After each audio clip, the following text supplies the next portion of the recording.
वेंगुर्ले तालुक्यात दाभोली मोबारवाडी इथल्या भानुदास मोर्चे यांच्या जमिनीच्या वादातून झालेल्या खून प्रकरणातल्या चारही संशयित आरोपींना पकडण्यात वेंगुर्ला पोलिसांना चौथ्या दिवशी यश आलं। या चारही आरोपींना समोर आणण्याची मागणी करत मोर्चे कुटुंबीय, ग्रामस्थ आणि मच्छीमार बांधव यांनी वेंगुर्ले पोलीस ठाण्यासमोर घोषणा आंदोलन केलं। पालकमंत्री तथा गृहराज्यमंत्री दीपक केसरकर यांनी यशस्वी मध्यस्थी करत नातेवाईक आणि आंदोलनकर्ते यांच्याशी चर्चा केली। त्यानंतर मोर्चे कुटुंबियांनी मृतदेह ताब्यात घेतला।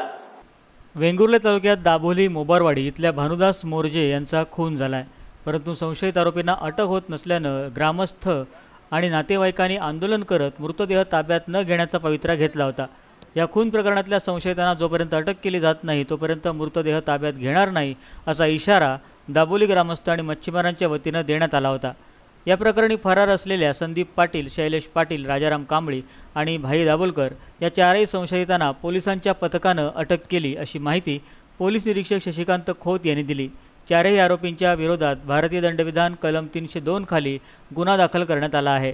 मोर्चे कुटुंबावर जो अन्याय झाला होता काल पोलिसांनी आम्हाला आश्वासन दिलेलं होतं 2 वाजेपर्यंत आरोपी पोलीस कोठड्यात ठेवणार म्हणून। त्याच्या प्रकारे त्यांनी आरोपी सावंतवाडीमध्ये पोलीस कोठड्यात त्याला ठेवलेलं आहे आणि आम्ही आज आमचं आंदोलन आणि जे आमचं न्याय आणि पालकमंत्र्यांनी आम्हाला शब्द दिला त्या कुटुंबाला जास्तीत जास्त मी मदत करणार आणि आमच्याकडून तुम्हाला जे पुढे न्याय मिळण्यासाठी गव्हर्नमेंट चांगला वकील मी तुम्हाला देणार आणि कैद्याला जास्तीत जास्त सजा देण्यासाठी प्रयत्न करणार। म्हणून आज आम्ही आंदोलन स्थगित करत आंदोलन संपवतो आणि आमचे जे जिल्हा माहीत आहे आमचे मोर्चे कुटुंबाचे त्यांचे आम्ही आज श्रद्धांजली वाहन आज हे करणार आहे। मृतदेह आहे तो आम्ही आज ताब्यात घेतो आणि आज आमचं आंदोलन स्थगित थांबवतो आहे।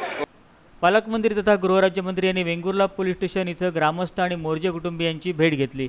मृतांच्या नातेवाईकांना वकील देऊ तसंच मुख्यमंत्री सहाय्यता निधीतून मदत देण्याचं आश्वासन पालकमंत्र्यांनी दिल्यावर आंदोलन मागे घेत नातेवाईकांनी मृतदेह ताब्यात घेतला।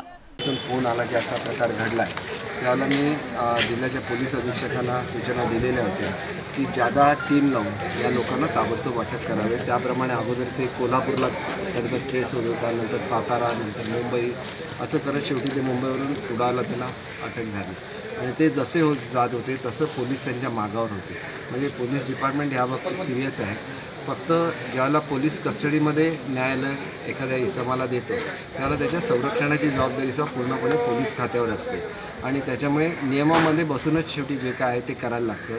म्हणून मी त्यांना असं सांगितलं की तुमच्यापेक्षा जादा लोकांना जाऊन खात्री करायची असेल तरी आम्ही त्यांना टप्प्याटप्प्याने नेऊ आणि त्यांची खात्री करून देऊ। आणि सगळ्यात महत्त्वाचं असतं की न्याय मिळणं आणि या न्याय मिळण्याच्या दृष्टीने स्पेशल PP देण्याचं मी मान्य केलेलं आहे आणि त्यांच्यासाठी मदतसुद्धा, आर्थिक मदतसुद्धा निश्चितपणे मी मुख्यमंत्री महोदयांशी बोलेन आणि खास बाब म्हणून, कारण हा कुटुंबाला एक कर्ता पुरुष गेलेला आहे, म्हणून खास बाब म्हणून मुख्यमंत्री निधीमधून त्यांना मदत करण्याच्या संदर्भात मी निश्चितपणे बोलेन आणि ती मदत येत्या 8-15 दिवसामध्ये त्यांना प्राप्त।